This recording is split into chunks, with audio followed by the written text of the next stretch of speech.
hope you didn't get too wet on the way in. Thanks so much for coming. I'm Susie Boster. I think I said hello to almost everybody on the way in. I wanted to start this evening with a prayer, if you wouldn't mind. You do have a copy of the little prayer, but if you need a little larger print like I do, flip the back of the pamphlet if you happen to have that.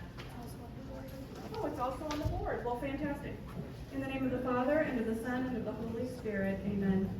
God, our Father, through the loving sacrifice of your Son, Jesus Christ, you have given a home to us and all the forsaken.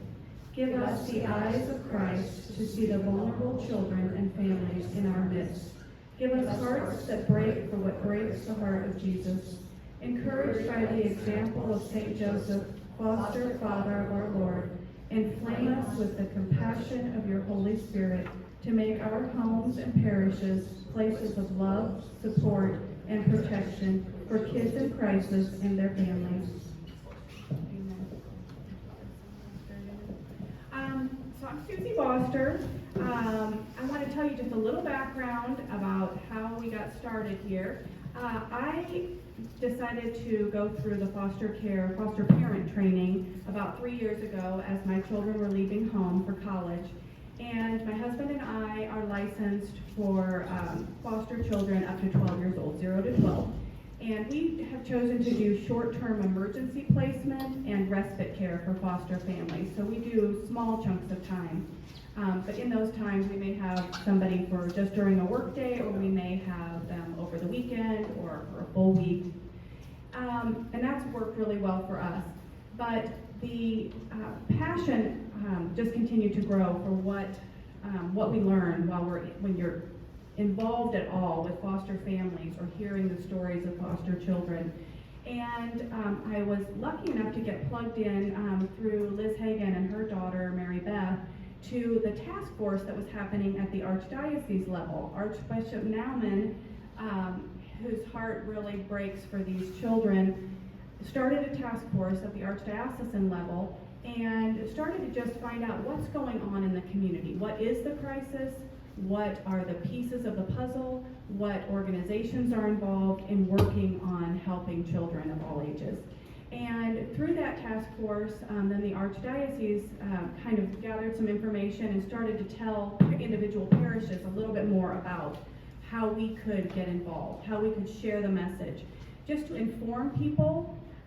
First of all, they need prayers. We need prayers to the Heavenly Father to get the Holy Spirit moving volunteers in the right direction in order to help children of all ages.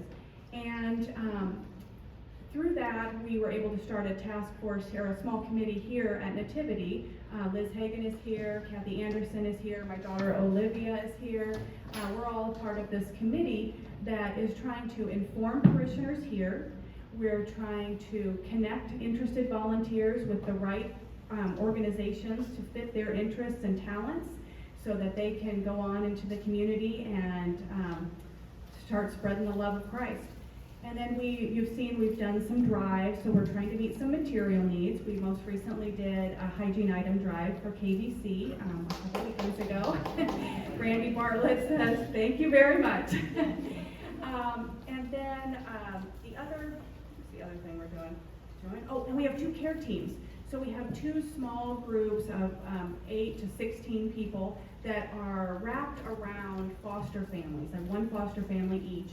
And they bring meals, they pray for these families, each member of the family on a daily basis. They can do other things, housework, yard work, they can babysit the kids. Anyway, there's some really beautiful relationships going on with those care teams. The really huge need in our community that really needs to be addressed is the teenagers. And we've got several speakers lined up for you tonight, which I think will give you a really good picture of the need and how you can help. And I thank you so much for being here to find out a little bit more. So if I could first start with Brandy Bartlett. She's with KVC, and KVC doesn't stand for anything anymore. That's everyone's first question. It used to be a Kaw Valley, but years ago that really has transitioned out, and KVC is the foster care agency that matches families and foster children in our area. I was holding it this last time all over the place. Thank you guys so much for being here tonight. I've been talking to Susie quite a bit lately about the need for mentors because we have lots of kids sitting on a wait list for big brothers and big sisters.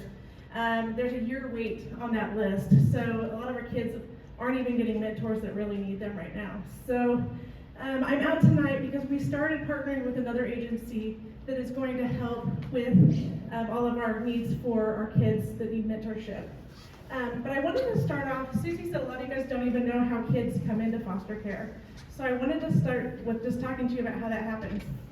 A lot of the kids will get a report from DCF. Am I breathing heavy? A lot of the kids will come in through a report from DCF. It could be for neglect, such as a parent that maybe has an opioid addiction that they're struggling with and not taking good care of their children. It could be that they're homeless and they just don't have the resources and support that they need. It could be from anything from like mental illness with the parents to even a parent that maybe has IDD or intellectual development issues, and they just can't care for their child on their own and they need support. So they'll get a report of neglect and DCF will come out and investigate that, and then they'll determine if it's a safety issue for the child or if it's something that we actually need to bring the child into care and take care of them until we can help those parents get back on track and get the support they need. Other ways that children come into care is also through different abuses. It could be physical abuse, it could be sexual abuse, or it could even be mental abuse. So we just research these and check and investigate and see if this is something that we can try to help this with a family preservation service or if they need to come into care. They'll come in, we'll try to treat the family and take care of them, support them, and we try to get that done within 12 to 18 months. You can look at a couple of my foster parents over there, it's like, yeah, that doesn't always happen. But we try really hard to get them back home as soon as possible. If there's a situation where they're not going to be able to go back home and the parent relinquishes rights to the child, then the child goes up for adoption. And that's where we're going to start talking about teens. When a child gets adoption, teenagers are always the last to get picked, or the last people, or the last kids that people want to adopt. They're always wanting to adopt the younger children, and teens just never get the same love and support. Nobody's like, hey, I want to sign up for a teenager and adopt them. So they're always last on the list for adoption, and that's why we have so many teenagers that age out of the system. So I wanted to talk a bit about like what happens and why the kids stay in foster care and don't ever go out of foster care.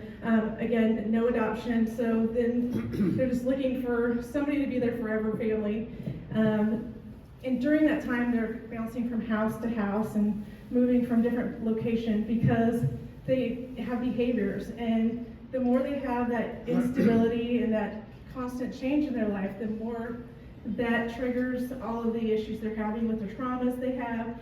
And it just continues in a vicious cycle of all of these different behaviors that cause them to get moved to another house because one family's like, I can't deal with that, I'm moving into another, or they're leaving our house. So they just bounce around from house to house, and it just continues on, and that's a continued struggle. Some of the other things is kids also have like drug abuse problems, and that's something that's really hard for them because their family might be dealing with the same issue at home, but they're trying to go through a same type of treatment program to deal with their own addictions.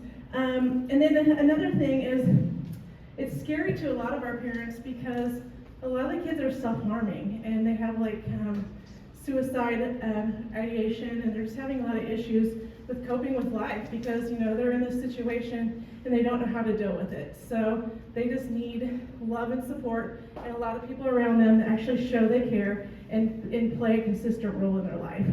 So that's where we're at today. Is we need mentors. We need people that want to be consistent and want to be there for the kids and support them and love them the best that they would. Like just like we want people to love us and care about us, the teens want that same love and support.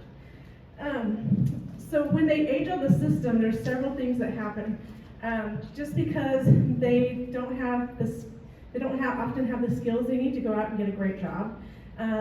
Also, they may have very little resources when they leave, so then they don't know where they're going to live, where they're going to get a microwave to cook their food, where are they going to get a job? They don't know any of that. And so they're just kind of lost and confused and don't know where they're going to go. And a lot of them end up being homeless, or they end up living a life of crime. So they're constantly in the judicial system trying to, maybe they're selling drugs so they can buy food. But that's the only way they know how to make money. So that's what they're doing, which is causing them to be in a life of crime. A lot of our kids can be pregnant shortly after coming out of care. Again, drug addictions, alcoholism, and then also the biggest thing that we're hearing in the news is sex trafficking, human trafficking. A lot of them are out on the streets, living in the streets, and get taken in, and they face all these, bad people that just want to. They promise them everything they want, but then it turns into such a bad situation so quickly. So I want to share a few statistics with you of teens that are aging out of foster care. 58% of foster teens will graduate from high school. 1 in 5 former foster teens will become homeless after the age of 18. 1 in 4 are likely to end up in the judicial system. 71% of women will become pregnant by age 21. And only 3% will actually earn a college degree by the age of 25. So that's not very good odds for them. They don't have much luck out there once they actually age out. So again, here we are today, like I said, looking for mentors. And I was told, we have all these kids sitting on this wait list for Big Brothers and Big Sisters. I'm like, what do I do? I don't know how to put together a program for mentorship. What do I do? So I started thinking about another nonprofit agency that supports our families in numerous ways. And I don't know, do you want me to go ahead and introduce, or do you want to? Okay. So we reached out to a nonprofit organization. It's called Casey Angels. They came to Kansas City 4 or 5 years ago, I think. And they've been really supporting a lot of foster families around the area. They have a program called Dare to Dream. And I want to introduce Judy to up here so she can talk to you more about the Dare to Dream program.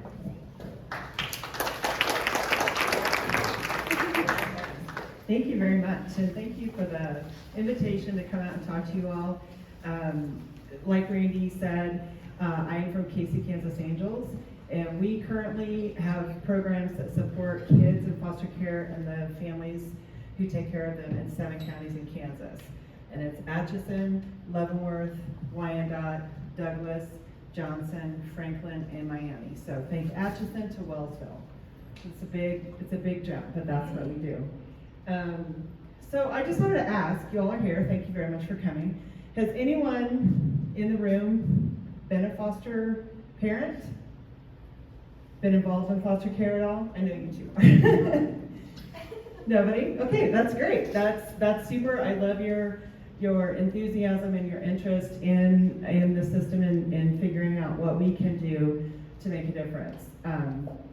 We always say we're not all called to foster, we're not all called to adopt, but we can all do something to make the difference in the life of a child. And there are currently, in those 7 counties that I just mentioned, about 2,000 kids in foster care. So, I don't know about you, I live in Johnson County. I always call it my Johnson County bubble. And I thought, there isn't a foster crisis where I live. And then I started looking. And I realized how incredibly wrong I was. Johnson County is the 4th highest county in Kansas to have kids in foster care. Does that shock anybody? Yeah, that shocked me a lot. Because I live in my Johnson County bubble, where I have a nice house, and I have a job, and I have kids that go to a good school, and I thought, there's not a problem. There's a problem. And we can all do something to make a difference in that outcome. And like Randy, I like to talk about statistics. She told you some of the ones that I wanted to share, but I wanted to catch a couple of other ones. 25,000 youth age out of foster care every year and are on their own. 25,000 kids. So that's almost enough kids to fill, not quite, but almost enough kids to fill like Royal Stadium or the Sprint Center. I like to put things in perspective like that. There's almost 400,000 kids in foster care. If you think about the Super Bowl, that's 4 Super Bowl arenas. That's how many kids are in foster care every day in the United States. There's a foster care crisis in our country. Brandy said this, only about 50% of kids will graduate high school. Only about 3% will go on to college. Even though they qualify for state tuition and they can get help, but they just don't have that support that a lot of us got from our parents to go on to college, or to go to a college visit, or to go to a military recruiter, or whatever they need to do. Couple of other ones. She didn't talk about this, but nearly 50% of the homes that open their doors to foster care close within the first year. That's a lot. And when you think about that, and the other one, sorry. The average child experiencing foster care can move from home to home an average of 4 to 6 times. Some move more than 15 times. We have a young lady that just aged out of care that by the age of 16 was in 30 placements. So I don't know how much, I moved one time as a child before I went to college. I don't remember a lot about it, I was very young, but moving is traumatic. It's traumatic for you and me, and it's really traumatic when somebody comes to your door and says, pack your stuff, let's go. So you think about it, it's a new set of teachers, it's a new set of parents, a new set of siblings. Every time those kids move, they fall behind about 6 months in school. And so that's how you end up with a child who's 12, but actually only has a 4th grade education. You know, so those are some of the things that we see that are plaguing the foster care system, but it doesn't have to be that way. It doesn't have to end like that. There's so many things that you and I can do to make that difference in the life of a child. And like Randy said, our mentor program is called Dare to Dream. And we, first of all, let me back up. So, yes, we started about 3-4 years ago. We're part of a national organization called National Angels. We have about 22 chapters across the United States. And the founding chapter started Dare to Dream about 10 years ago, and they've developed this program and modules that help kids in the mentorship process. So we have specific things that we go through with each of these kiddos. And it says, okay, you want to get a job, let's talk about what that takes, right? What do you have to do when you get a job? You have to have clothes that are appropriate for the job. You have to know how to fill out a job application. You have to know how to look somebody in the eye. And a lot of these kids don't know how to do that. It's just nothing they've never learned. Or maybe there was some kind of a negative repercussion of them looking somebody in the eye, right? So our mentors work with these kids on whatever they want to accomplish along the way. So getting a driver's license, what does that look like? We have a young lady right here who has five teenage girls that are trying to get driving hours. She can't do it all by herself. She needs help. So we're trying to get her drivers to help her kiddos get a driver's license. I was telling her, we have another family who has the opposite. She has all girls, they have all boys. Same thing, they need drivers to help their kids get enough hours to get a driver's license. So get a driver's license, how do you open a bank account? How do you have a safe relationship? What is a safe relationship? A lot of these kids don't know. They don't understand what a safe person looks like. So we try to give them that mentor that is that to them, okay? So, Dare to Dream, it focuses on, I got a lot of stuff you guys can look at if you have questions. But it's built around intentional giving, relationship building, and mentorship.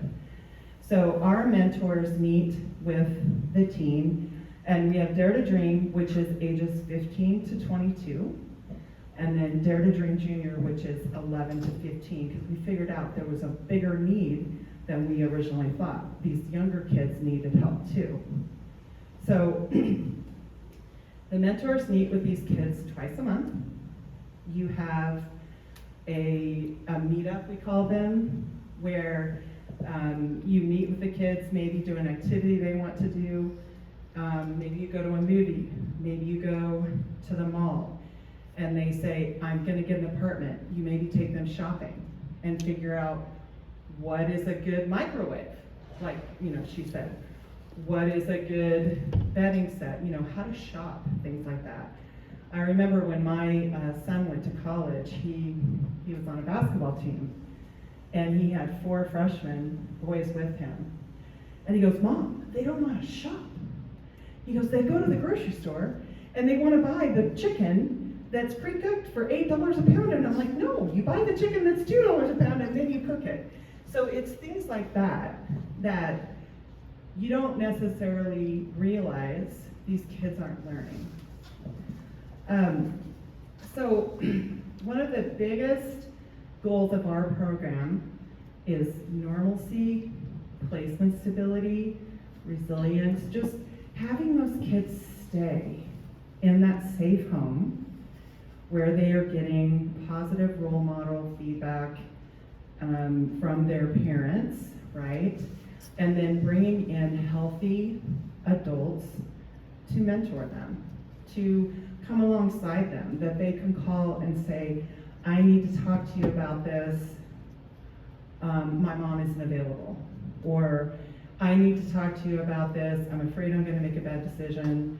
Just giving them that safe person that they can connect with and have that relationship with. And just changing those statistics, making it so that, there aren't 2,000 kids in foster care in the 7 counties that we support, that more than 80 kids are graduating, 80% of kids are graduating from high school, and way more than 3% are going on to college or some kind of a military service or something like that.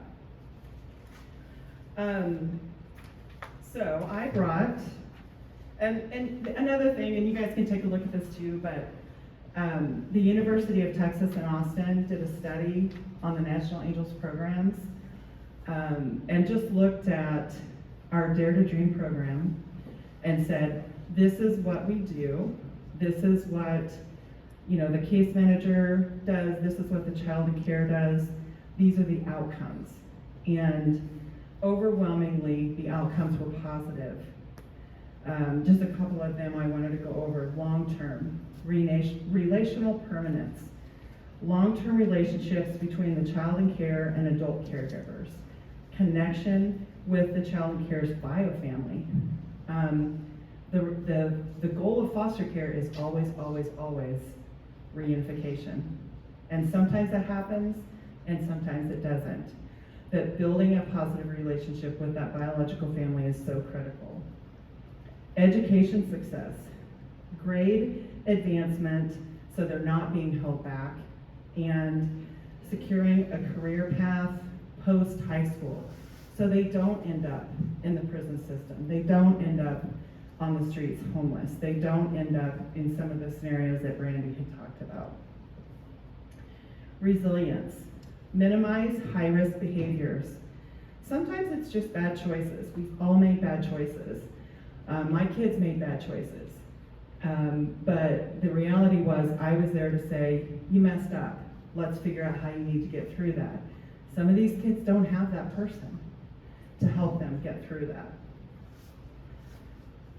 And then family connectedness. The child in care is connected to, again, the biological family or a family unit, if you will, that has become their family.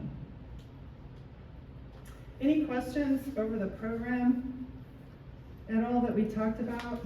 I know I threw a lot at you.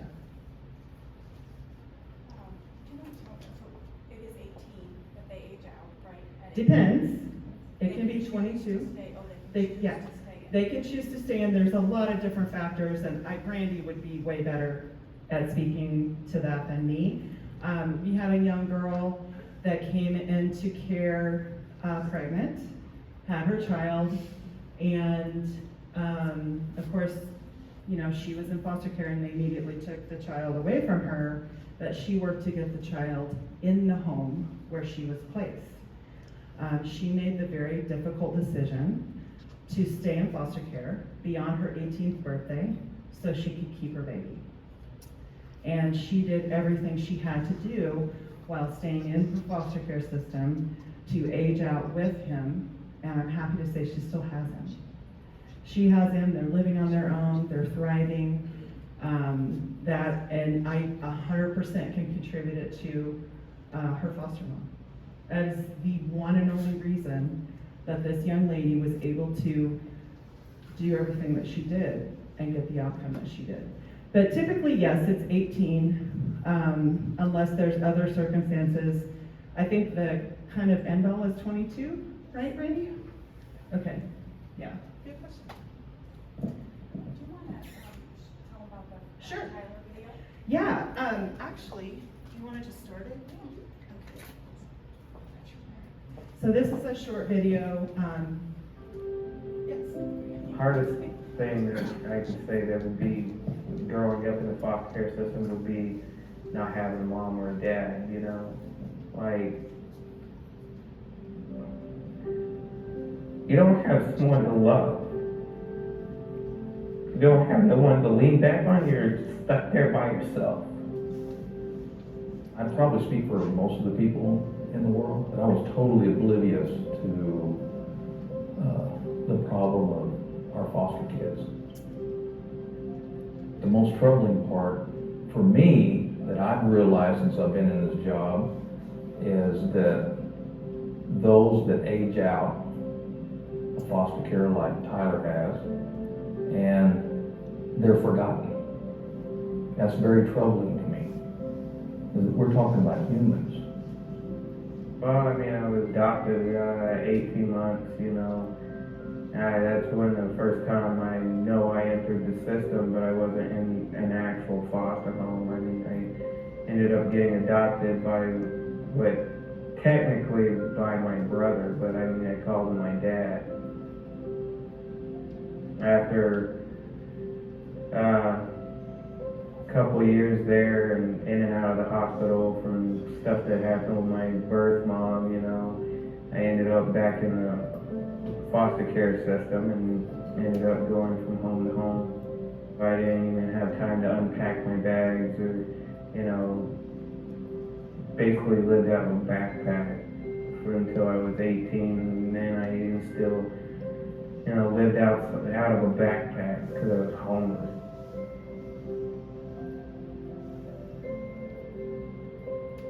Like, I've seen it too much, you know, and after a while you just get used to it, you know, you don't think about anything, you don't really think about, oh, hey, when am I going to be able to do this or that, you know?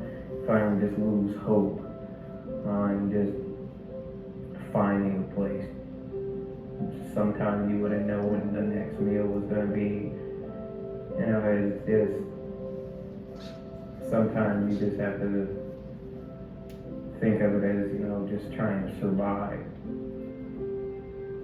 You don't know the value of something until you have it, but you also don't know the value of something until it's taken away. See, if I had a mom or a dad, you know, I could have stayed in school and actually had good grades. Me having a mentor, no. Nobody was there to actually mentor me. I had to do everything on my own. To have somebody like Mr. Whitman, it means a lot.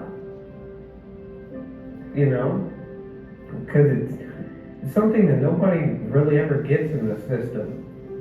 doesn't come along. And to actually have it means something. It actually means something.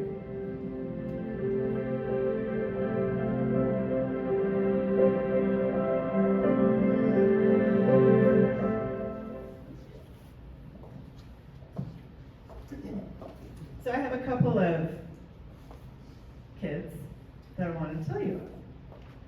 And I'm going to try really hard not to say the first names because we always try to protect the privacy of our children. And that's one thing I wanted to say too.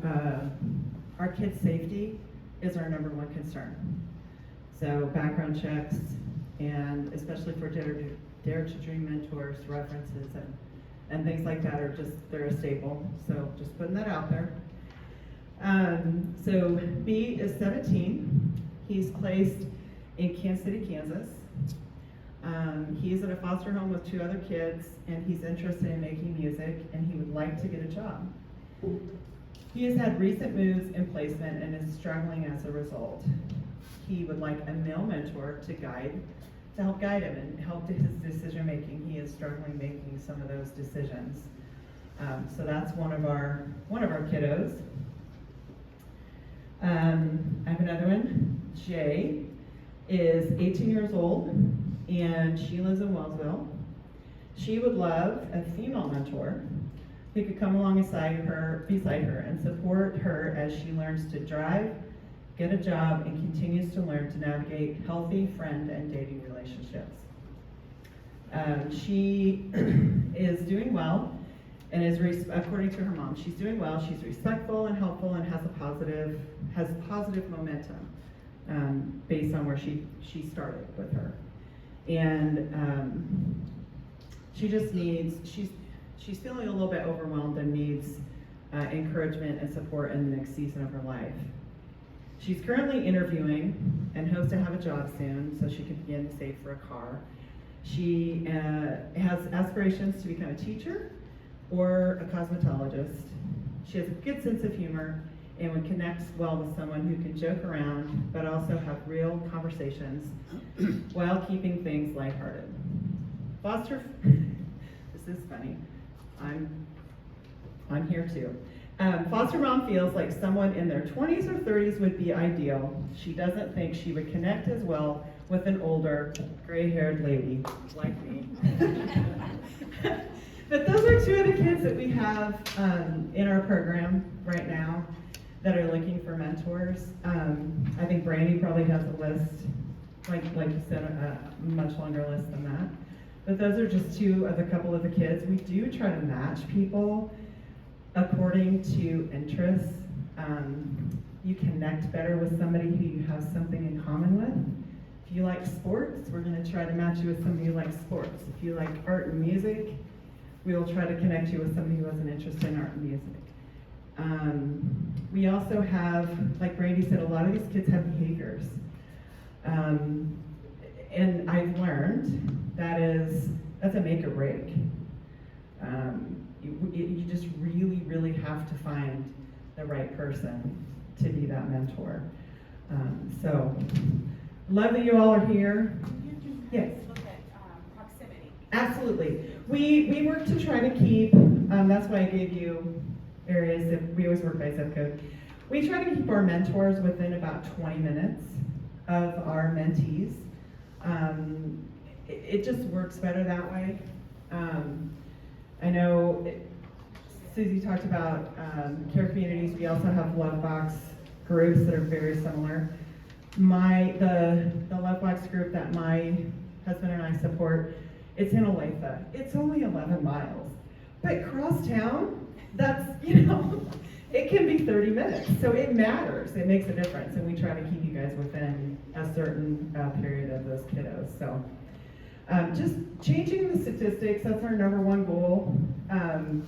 In the UT research, when I was re-listening to the video of the gentleman that did the study, he's actually a kid that grew up in foster care.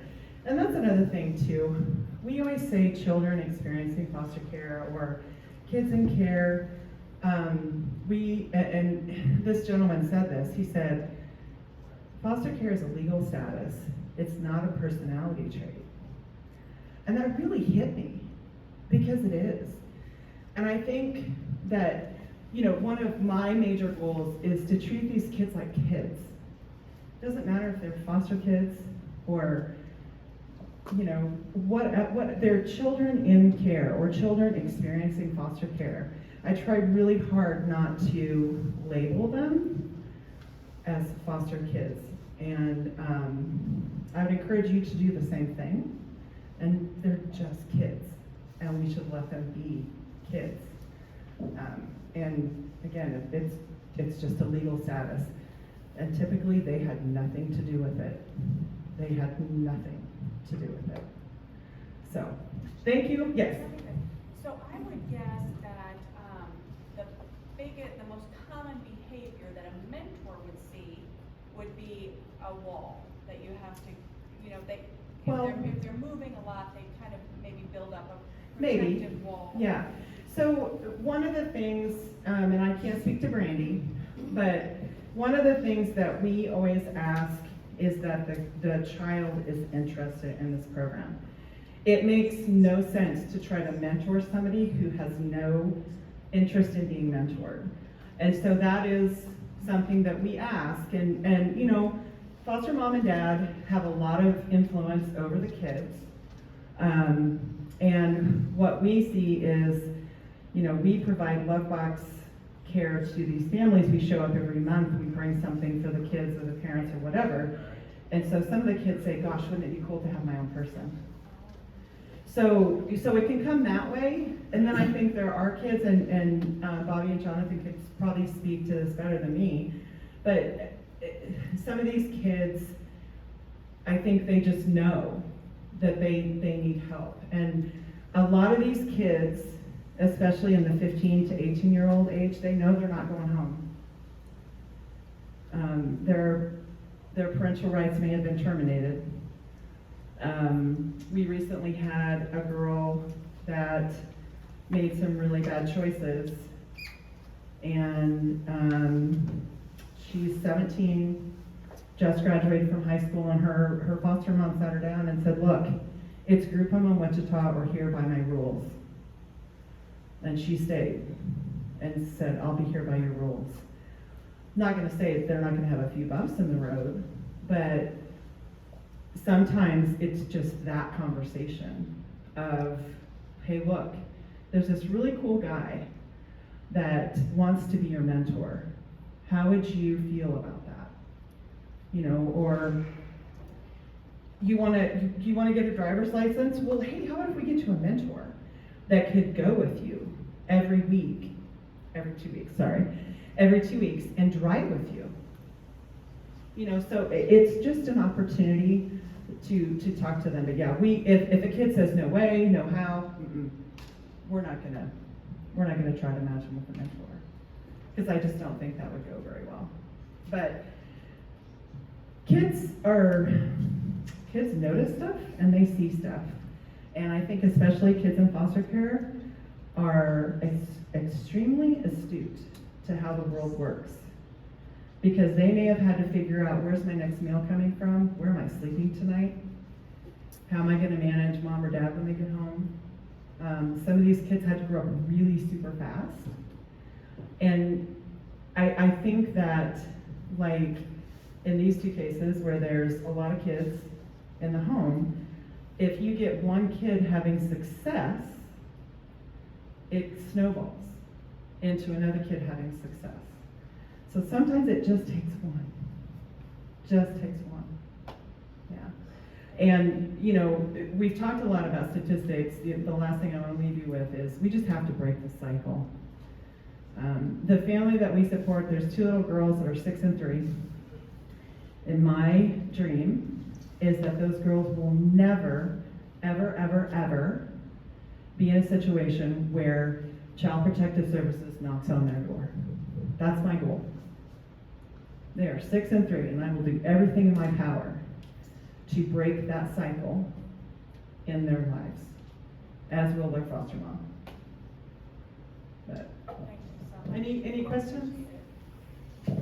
No, I'll talk all day. Thank you so much.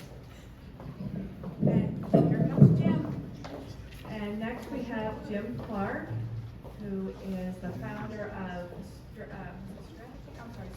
Spoke 18, and and he works at O'Connell Youth Ranch with the teens that live there in Lawrence, and they have all kinds of wonderful mentor opportunities coming up this summer especially.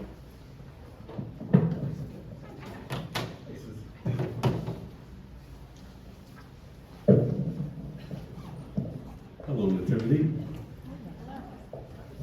So the handout you have coming around describes O'Connell Youth Ranch and also our programs. I'm glad to be back as a Nativity parishioner for 25 years. It's good to be back here in the parish hall. I got involved in foster care for a very specific reason. 3 years ago, I was executive director of a nonprofit, we had worked about 80 kids that were in juvenile justice. And then I bumped into O'Connell Ranch. But when I was in Leavenworth prison for almost 4 years, I dealt with a lot of guys as we built the parish there that had been in foster care. 40 to 50% of the people that age out of foster care end up in prison. So I have a personal passion to try to prevent anybody from ending up there. Can you guys hear me okay? Yeah. So let me describe the handout. So this is Gina Marhummel. She's a former head of DCF for the state of Kansas. So those are people that run foster care for the state. So when we created I've been involved in foster care for 3 years volunteering, and it all started with the Reynolds gallery. So this is an example of a painting from one of the boys.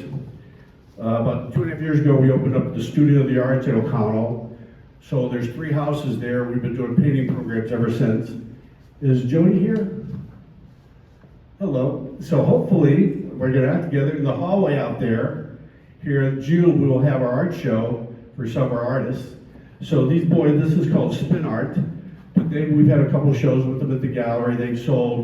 One time they sold 23 paintings for $1,500, and we gave them the cash.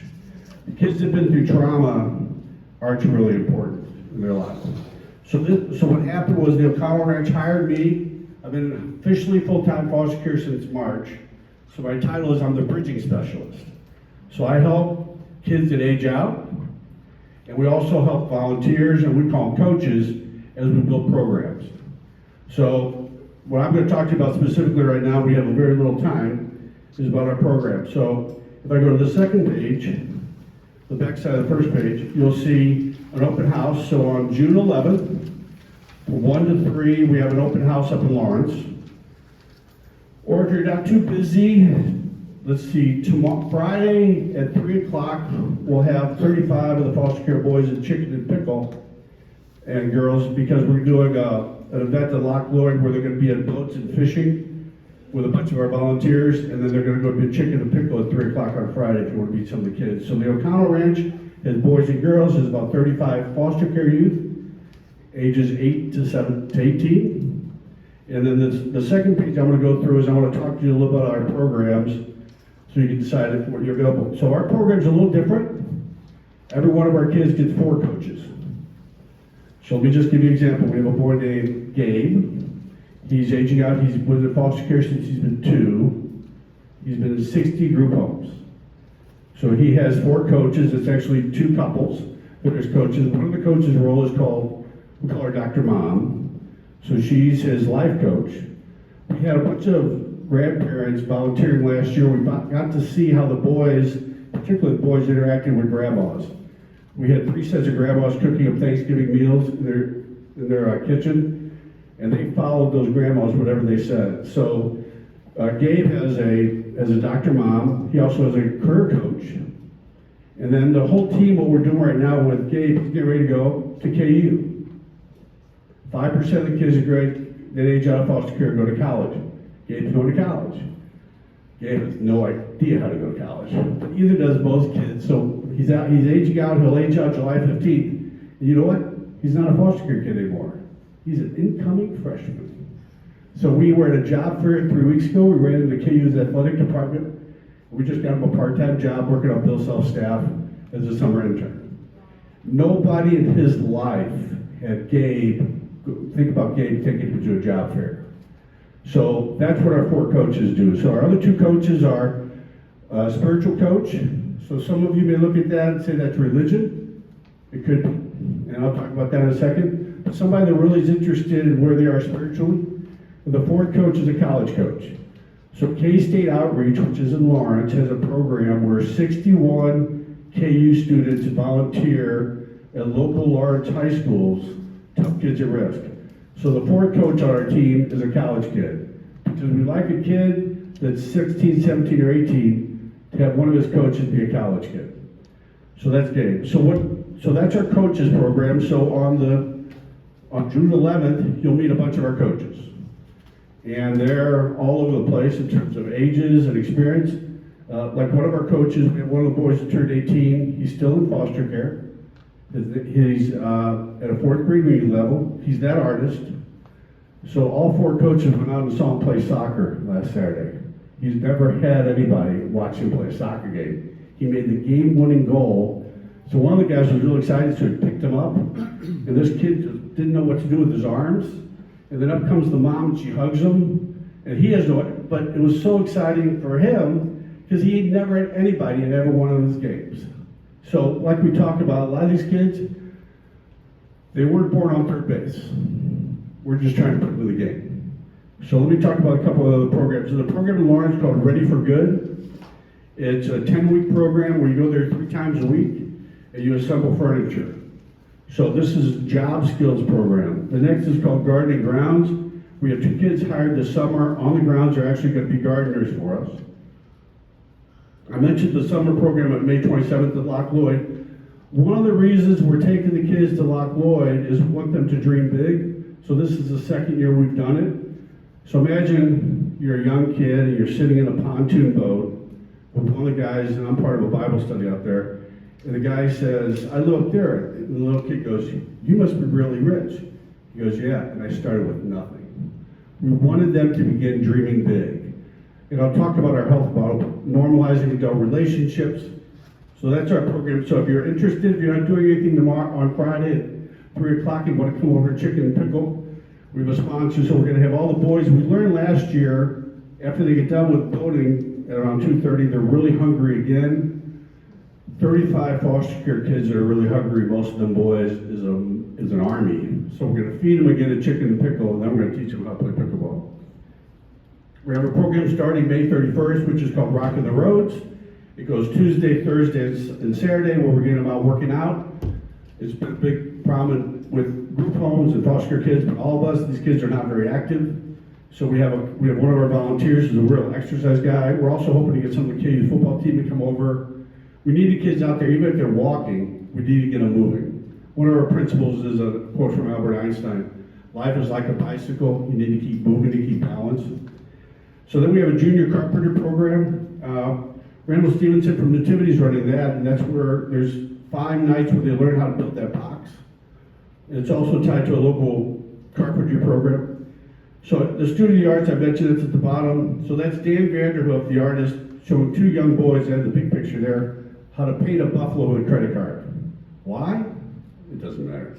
So the kids look like Dennis the Menace. So Eva's been running a Student of the Arts at all 3 houses for about 2 years. And then once a quarter we have a show at the gallery. So that wall is all their artwork. It was hilarious to watch the boys stand in front of their paintings and tell them, well, this day I was kind of moody, you know, but they sold 23 paintings, and I violated every foster care rule because we went there 2 weeks later and we just handed them hundreds, which was really kind of fun. So the next program is called the O'Connell Academy. So we're starting, just like they talked about with KDC and other programs. There's the idea of we want to give them a toolkit, so we have our banker from Midwest Bank, Janet Lennis, she's going to come in and talk about how to get a car loan, but it starts with a program saying what kind of car you want. So we want them to dream, I want a Lamborghini, or you know, and so we're going to kind of talk about that, but what kind of job you need to have. But she's a bank officer, she's going to take them through what it takes to get a car loan. The next month we're going to have Tennis to Homeowners, which is a nonprofit in Lawrence that helps kids when they age out to get places to live. So we actually teach them not only how to rent an apartment, but what's a good renter. And these are all, you could call them life skills, but for kids that are in foster care, this is also gives them some confidence they can actually have a life. One of the things we found with career planning, like I have 3 kids, and the career planning with my son, Jimmy, who's classmates right back there, was, okay, I have a strategy for my life. For a lot of kids in foster care, it gives them hope. It gives them hope that I can actually have a life, and I can have a family, and I can do all these things. So the coaching program on with kids with jobs also means we need to get you to work, because I can't test your work ethic. So we want them working and we get them jobs because they want to show up and say, hey, I've shown up to work. We have another program called Anglers. So we have a volunteer that loves to fish. So if any of you are doing anything on Saturday mornings from 8 to 10, all June, we're going to be fishing up at their lake. There's a lake right on the property. And then once they get good at that, we're going to go more on boats. But the goal with the Anglers program is to really get them to be great fishermen. Really good. Now, if you're going through trauma, you're having a tough time, fishing is a great thing to learn to do. We also have a lot of volunteers that love to fish. Anybody that fishes, yes ma'am? Do you provide fishing poles? Yeah. I have kids. Oh, good. So the fishing program is really what we learned with fishing. Guys when we love fishing, they have a lot of gear. A lot of gear. So we're going to bring them up but the whole idea of it, we want them to be really good at fishing, not just stink bait and catfish. Okay. But most of the boys have never been on a boat. The next program is called Noodle Arm, which is disc golf. So we have a disc golf training kind of set up. So we're going to teach the kids how to play disc golf. Once they learn disc golf, they can go out and play disc golf tournaments. Then we have a horse program. We have 4 horses there.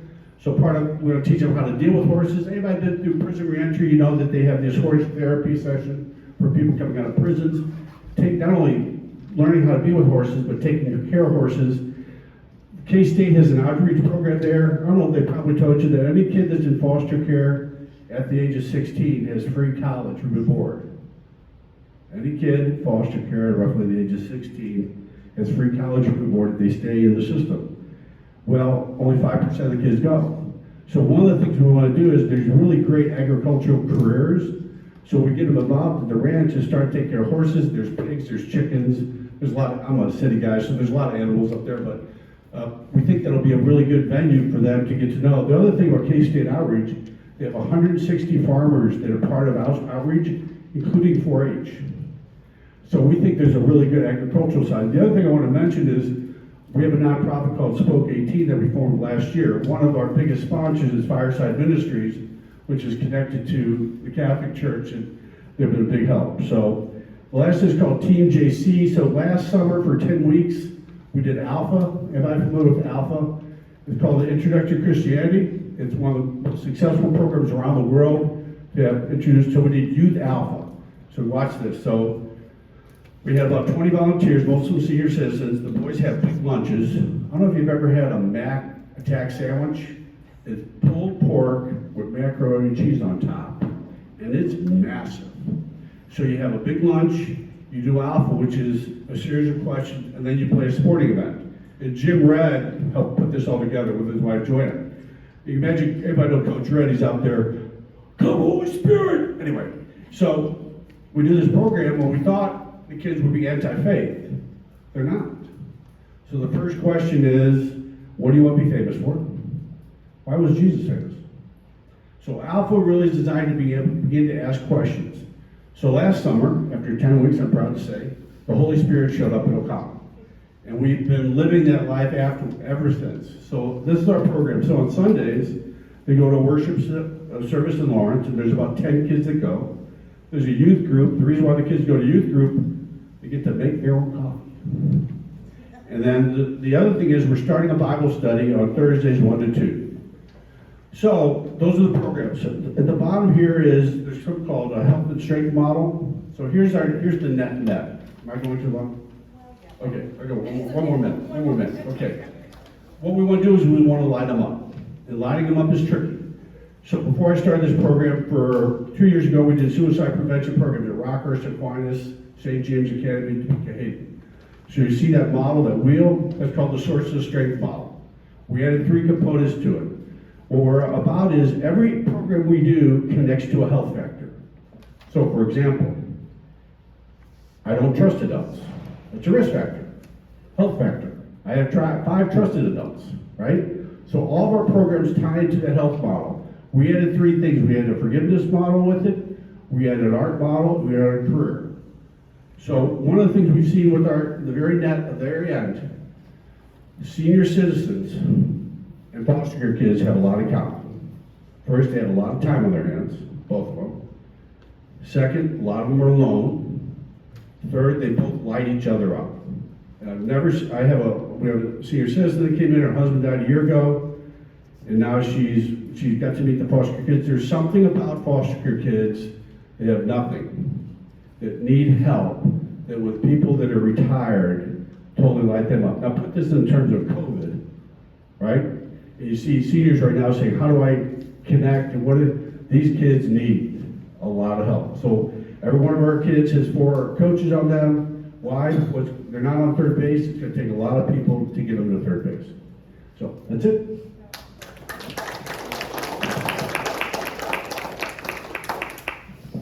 Dennis McCarthy is a parishioner, and he'll tell you a little bit about his background and his involvement with CASA.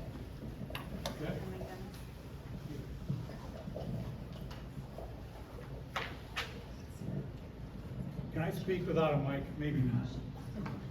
Well, my name is Dennis McCarthy. I'm not here representing any organizations or selling anything, more to talk to you about 15 minutes about my 45 years of dealing with at-risk people, adults and kids. Today, for me personally, today's a very sad, frustrating day considering what happened in Texas yesterday. Was the day that changed my life was April 19th, 1999, when the Columbine shooting occurred. And at that time, I was a special agent in charge of the U.S. Secret Service in the Midwest. I was at the end of a 30-year career where we had moved here from Washington, D.C. I wanted to get out and get off the East Coast and get to the Midwest and raise our kids here. We're so glad we did. But I became very interested in why those 2 guys in Jefferson County, Colorado at Columbine High School did what they did. The Secret Service became very interested in that also. The Department of Education came to us and said, can you guys, Secret Service, use your research, your many, many years of research of adults committing violence to figure out what's going on with these teenagers in America at that time. So I was a contributor to a study. We looked at all the school shootings. We had teams go out and actually interview in prison teenagers who had killed many people, and they came up with a study, which I give lectures on for hours, not for 15 minutes. But so now here we are, 23 years later. It's the same thing. The same thing happened over again. Sandy Hook, same thing. So what do the politicians do? It's gun control, not mental health. When you talk about foster homes, we're talking about mental health. We're talking about catching kids in that path to violence. We know there's a distinct, noble path to violence for all of us. Whether you're 10 years old or you're 50 years old, however old you are, there's a distinct path to violence. It's knowable, it's discernible. We can see it in our kids. Our foster homes can see it. I saw it when I left the Secret Service. It was because of what happened in Columbine. Blue Valley Schools came to me and said, would you come work for us? They put me on a task force for 6 months. We did a study. We had the whole community there of the Blue Valley community. We had lawyers and engineers and police chiefs and psychologists and psychiatrists and therapists, and came up at the end of that with recommendations. What they expected from me, being a federal agent, was, okay, well, we've got to put machine gun nests on the high schools and put up, barbed wire fence. We got to keep all these bad people out. That's just the opposite of what we thought. We said, you need to know your kids. You need to have your teachers, your parents get to know those kids and know when their behavior is becoming aberrant. So when we talk about foster homes and foster kids, it's the same thing. It's terrific. Foster parents are American heroes. They take these troubled kids into their homes, and I applaud those of you who are here doing that. it truly is American hero. So what happened to me, I came to Blue Valley, and after about 12 years, I had interviewed 472 kids in Blue Valley School District who exhibited some type of thinking or behavior of concern. That concern was either to an adult or a co-student or a neighbor or even a parent. I mean, you know, I'm really worried about this kid for whatever reason. There's lots and lots of reasons. During my time there, I did a lot of work with the district attorney and district court, and I found out about court-appointed special advocates, which is a national program. And I thought, geez, it sounds right up my alley, because I've been working with all these kids for all these years, and did about 40 interviews with Blue Valley kids during each school year. And I'm convinced in my heart, I can't prove it, but I think pretty safe to say 2 or 3 were at the threshold of extreme violence. Unfortunately, the last 3 or 4 years that I was at Blue Valley, there were 9 teenage suicides. And for me, I didn't know any of them. Thank God it wasn't some kid I had spent time with and then they killed themselves. So we had 9 boys commit suicide in those last 3 or 4 years. So it came time for me to retire from Blue Valley, and I heard about court-appointed special advocates. I thought that's right up my alley. Court-appointed special advocates is a national program. It was founded in 1975 in Seattle, Washington, when a judge was dealing with an abused 3-year-old kid, and cried out to the community and said, you know, can some of you citizens come, and somebody volunteered to advocate for this kid. 50 citizens came in and started advocating. That's how the CASA, Court-Appointed Special Advocates, it's CASA. A lot of people think, well, what is CASA? That's house in Spanish. No, it's Court-Appointed Special Advocates. So that's how it was founded nationally. In 1985, there was a chapter here in Johnson County that was founded. And interestingly enough, not until 2013 was the Fostering Futures for Teenagers started here in Johnson County.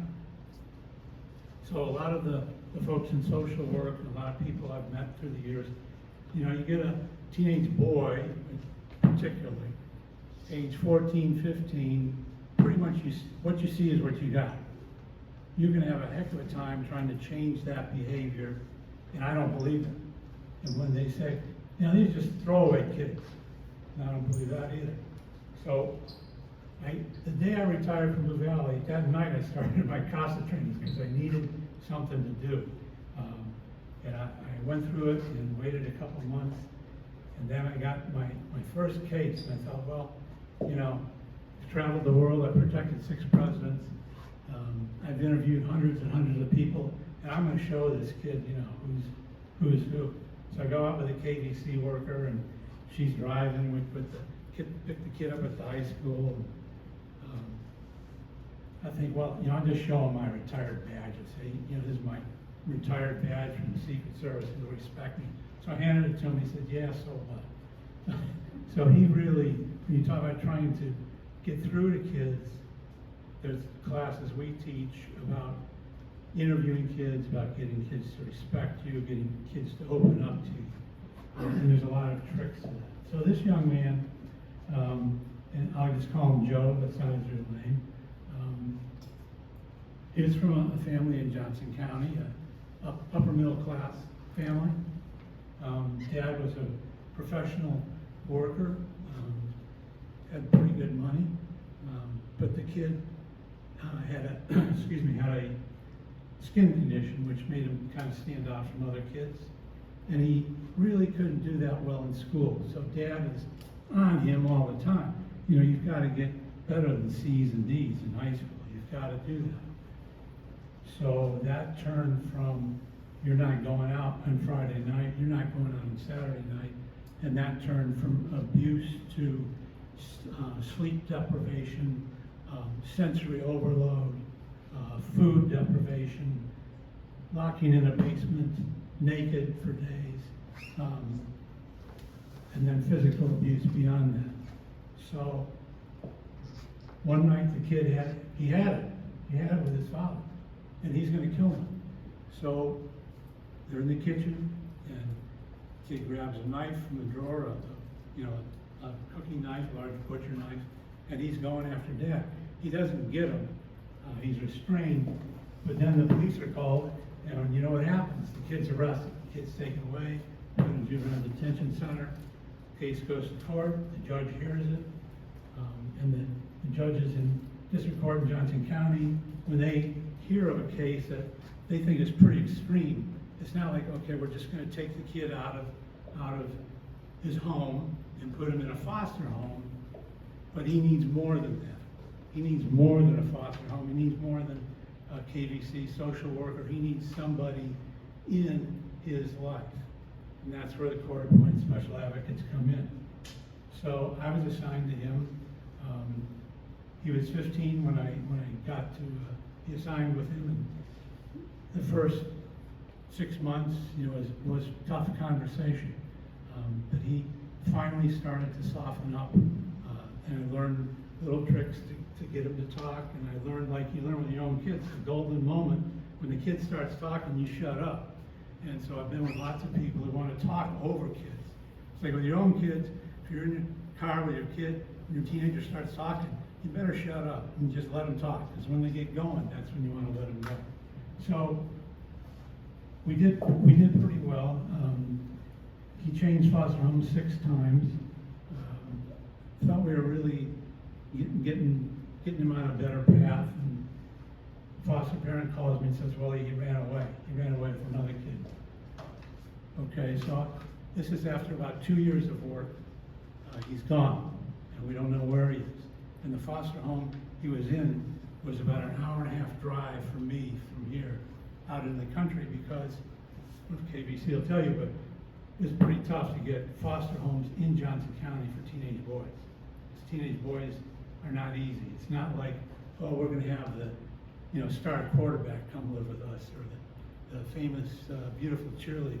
These are kids who've been traumatized, and trauma lasts for a lifetime. We know trauma in babies will affect them when they're 40 years old. Trauma in teenagers will affect them forever. And it may not be able to ever be cured. So he's gone. Nobody knows where he is. And then about 6 months goes by, and I get a call, and well, we found him in San Diego. He and his buddy somehow found their way from Kansas City to Tijuana, Mexico. He thought he was going to do some magazine sales there, and he ended up in the sex trade in Tijuana. He got away, got back to San Diego. CASA sent some folks out. We sent people out to San Diego, brought him back, took him to court. Judge put him in jail for 6 months. You're running away, you're going to juvenile detention for 6 months. So 6 months, I'm the only guy visiting him in jail for 6 months. The parents want nothing to do with it. The parents want to give up their parental rights. And so I go in, and we had lots of heart talks, and we tried to get his birth certificate, for instance, because we wanted to get him a scholarship to a college eventually. The country he is from, a Caribbean country.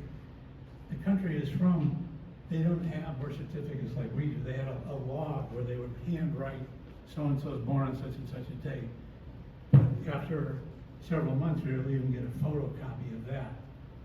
So eventually he gets out of detention, goes to a foster home out in the country. Wonderful foster mom, a single lady, who she only takes on teenage boys, 4 teenage boys at a time, no girls, 4 teenage boys, and she's tough. I mean, she is really, really good foster parent. She installed cameras in her house because several years ago, one of the foster kids tried to burn her house down. So she has locks on her door. She's very strict with them. She makes them go to church. And a lot of times they're successful, sometimes they're not. So it's been a long drag now. It's 5 years. I'm seeing Brian. I've seen this kid once a week for 5 years, every week, except if I'm traveling somewhere, and sit down and talk with him at least for 2 or 3 hours. And so now he's in high school, and he wants to play football. Well, he's never played football. He's not a big guy anyway, so he goes out for the football team, and kindly enough, after talking to the coach, they let him be on the kickoff team. So yeah, he's dressed and he can run down on the kickoff and think he's hot stuff. And it really made him happy just to be in that group. So at the end of the football season, and this is where I have hard time, Susie, right? I'll be nice this time because my wife isn't here. So they have the senior night at football. So we go out and there's, you know, a nice stadium for a rural high school.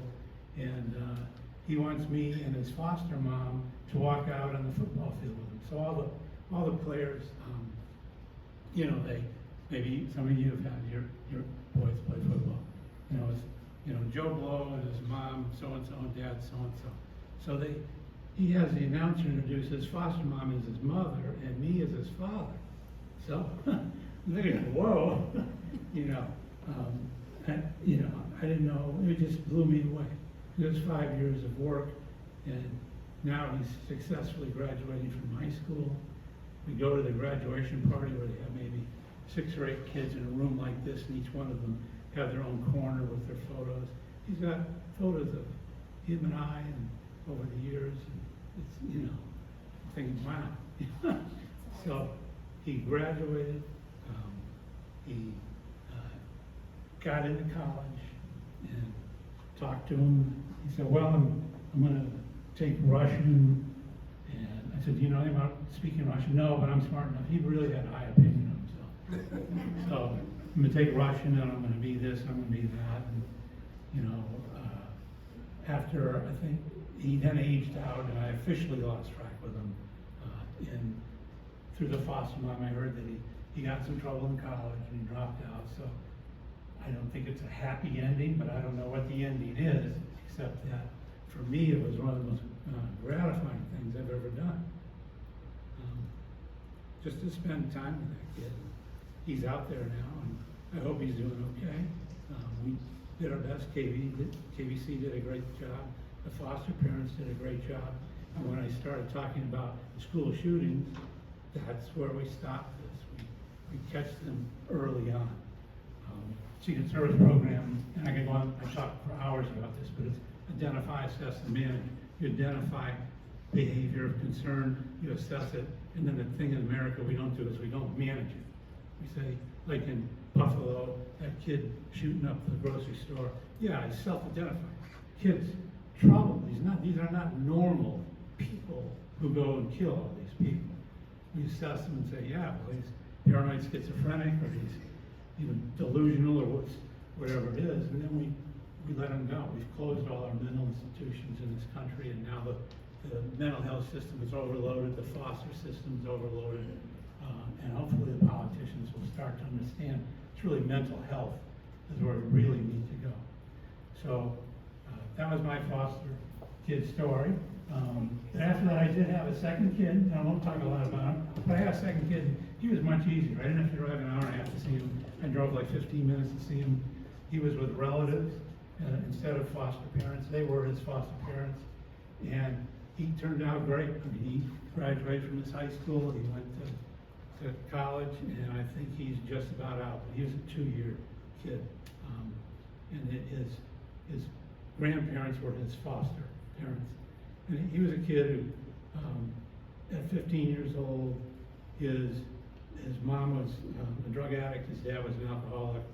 His dad tried to kill his mother in front of him. And SWAT team rescued the mom. So that was traumatic enough, the judge said, you need a CASA. So he was a great kid, he was really smart. I had to take scientific articles to discuss science with him, and video games and Fortnite and all that stuff.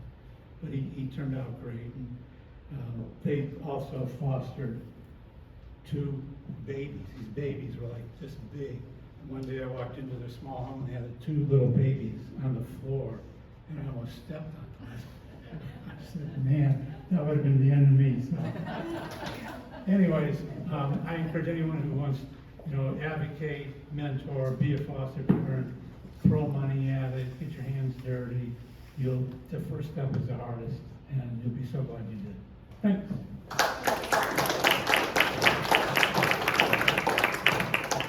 And now I'd just want to introduce Bobby, and she is, and go ahead and come on up, Jonathan. And Jonathan and Bobby are dear friends. Bobby fosters teen girls, and Jonathan fosters teen boys. I'll let them tell you how many. And for how long? Hi guys. Let's see. Right now we have 5 teen girls. Over the course, I think we're in our 6th or 7th year. I'm not positive because we just don't keep track. Right. It really is a day by day kind of. It's like dog years. Yeah. 1 year's done. We just keep going. Last time I got a count on my house, we've had over 110 children that have been in and out of our homes. Our home, my home. So I just want to say that, and I'm a crier, so I'm going to put that up front. Dang it, I always forget that part. That it's all about planting seeds. Every single seed counts.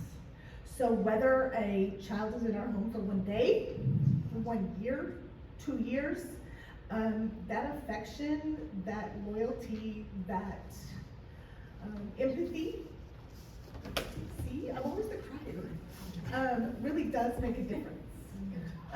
Some kids come into our house and you see that wall.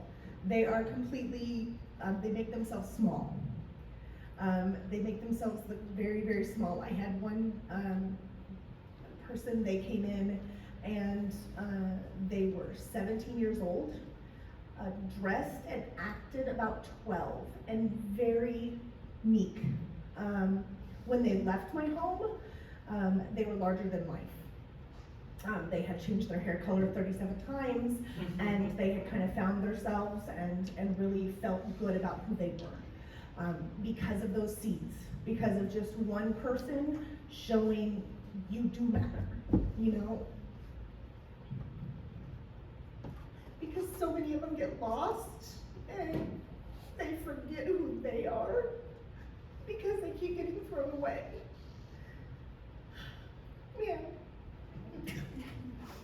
So, I should not have done it. Okay, I'm sorry guys.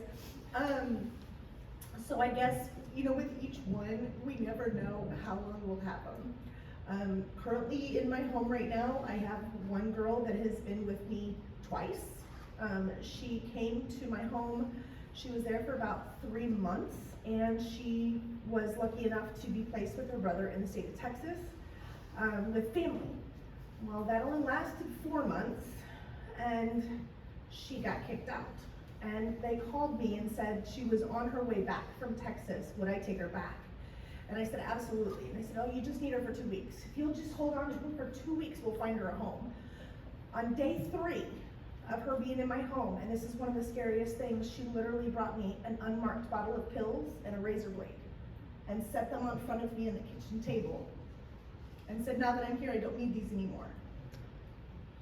There is no way, when KBC called me and said, okay, we found a placement for her, I said, she's not going anywhere. Like, I can't, like, that's it, like, she's mine. You know, I can't trust her with, like, this is mine now. She's mine, she's been there, and, you know, I wouldn't trade her for anything. She's my feisty one. She's definitely, our home takes the kids that are straight out of a PTRF, a mental hospital, or a QRTP, so we do the hard to place teen girls, the ones where their paper looks really, really, really bad. The last one that I took, I literally picked her off of the list because it said, started a riot in a PRTF. And you know you've been a foster parent for a while when you said, ooh, leadership skills. If I can turn that around, if I can make this kid feel like she can do something, this child, instead of, you know, doing riots in PRTF, she can be a CEO of a company, right? Because in case you don't know, a PRTF, that's 2-to-1 ratio, guys. 2 adults to 1 child. Do you know how much it took to get a riot going? Right. I'm telling you, and she's amazing in my home. She's amazing. So I just want to say, like, mentoring it's desperately needed. Like, you know, we as foster parents, we try to do everything we can. We try to do the checking accounts, the the driving ed, I have 5 teenage girls. I can't drive 50 hours with each teenage girl. Like I physically, I've done it. I've stayed up till midnight trying to get things in, but you know, we need some extra help to get these kids, and just that one more person saying, I care about you, really makes a difference. They start, their self-esteem really just, their self-esteem really does start to kind of flourish when they truly feel that someone is invested in them, because they've never had that. They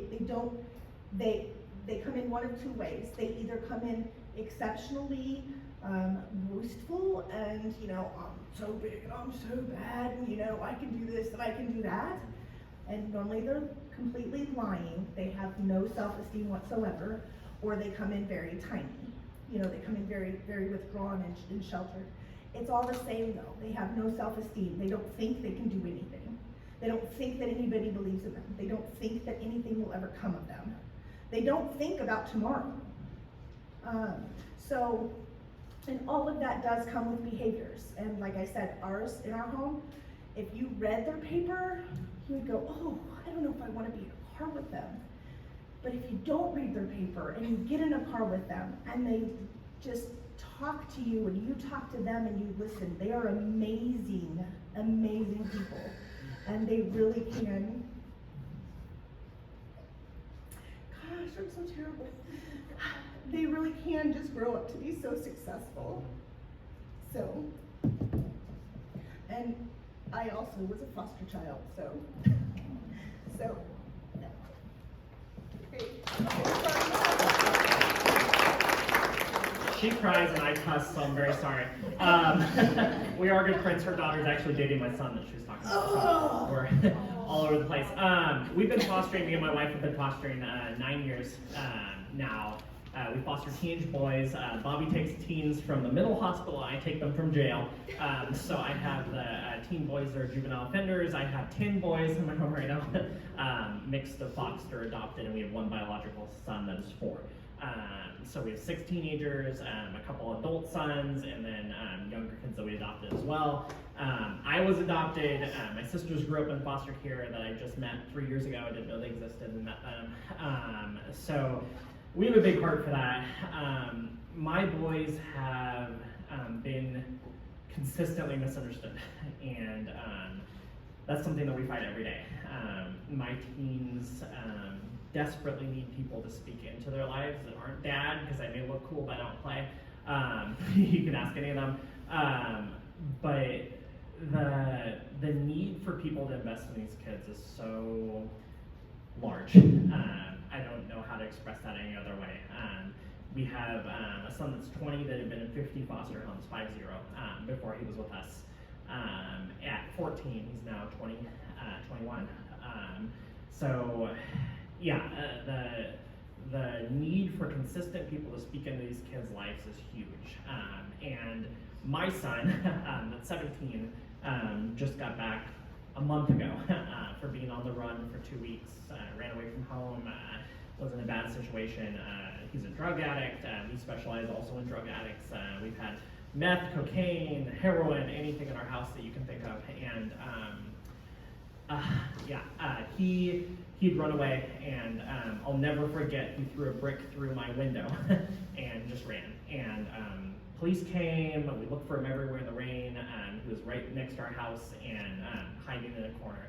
And when the police came and talked to him, they said, why did you do this? Because we're really close, he's really close. And he said, I threw that brick through the window because I knew that if I ran, he loves me and he'll call the police. And I think I deserve to be in jail because I don't deserve to be this. So I cry and I cuss. I don't deserve to be this guy's son because I've done this stuff, because I've been on drugs. And that obviously breaks my heart. In fact, I keep checking my phone tonight because KBC is texting me again because the kids come here for one night at our house, even though we already have 10. But the need for people to consistently invest in these kids and tell these kids that they're worthwhile, that they're loved, that they're special and meaningful and valued is so important. And from my perspective with teen boys, they act tough. They think they're real tough. They're not. I tell them every day. I give them a kiss on the forehead every night and tell them good night. And they're babies. And to have people that consistently love them and pour into them is amazing. Because again, my wife and I have 10 of them, and it's a lot. It's a lot. And to deal with all that, to go to every court hearing, to have someone other than dad speak in their life and say that you're worth something. You're not destined to be a drug dealer. You're not destined to live on the street. That you have a hope and a future and a plan, and that you were created for a purpose and loved and valued is such a big deal in this community. And it breaks my heart, and still breaks my heart, that my son thinks that he's not worthy to be loved or to be accepted or to be in a home and a family. And that haunts me every day. And for every one of my kids, there's hundreds that are in the offices that aren't in a home and that need someone consistent. They're going to be around them too. So we appreciate anyone that pours into the lives of our kids. Every day I call Bobby constantly. We share war stories and talk, because it is like being to war sometimes. And just for my kids to feel that there's a community that loves them, that doesn't look down on them, that doesn't think they're bad kids or destined to do bad things, is so important to their life, to their self-esteem, I can't express enough how important it is for people to pour into the lives of these kids, because there's not a lot of us that will take these kids into our homes. People look at, like Bobby said, they look at the file, and I stopped reading files of kids because they just don't give the full picture of what the kid is. People read the files and they don't take these kids. And like I said, my son, who we're adopting soon, who's 21, who've been 50 homes. If you think of 50 different people that said, we're going to be your parents, and then no, we're not because this happened, and no, we're not because this happened, and no, we're not because this happened. Just to have someone that can alongside them and mentor them and love them and show them that they're worth someone's time, even, is astronomically important. We've had a judge for my 13-year-old son, back when he was 13, he's now 19, who told him in court that he was a waste of my time, that he did not deserve anything that I put into him because of his actions, that he didn't deserve a home, and that he belonged in jail for the rest of his life. And my son still repeats that today at 19.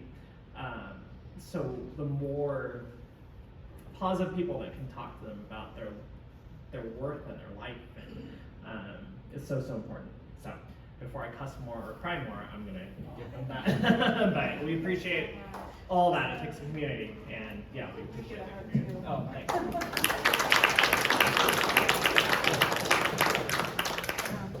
Amazing people doing the hard work. Thank you all so much for coming to speak to us. Thank you all for staying later than I asked you to stay. And please just pray about it and see, what might work. We do have the little contact sheet, if you didn't pick one up at the table, with their emails on it. And please feel free to call me anytime and ask more questions and look into mentoring. Thank you all so much. Have a great rest of your week.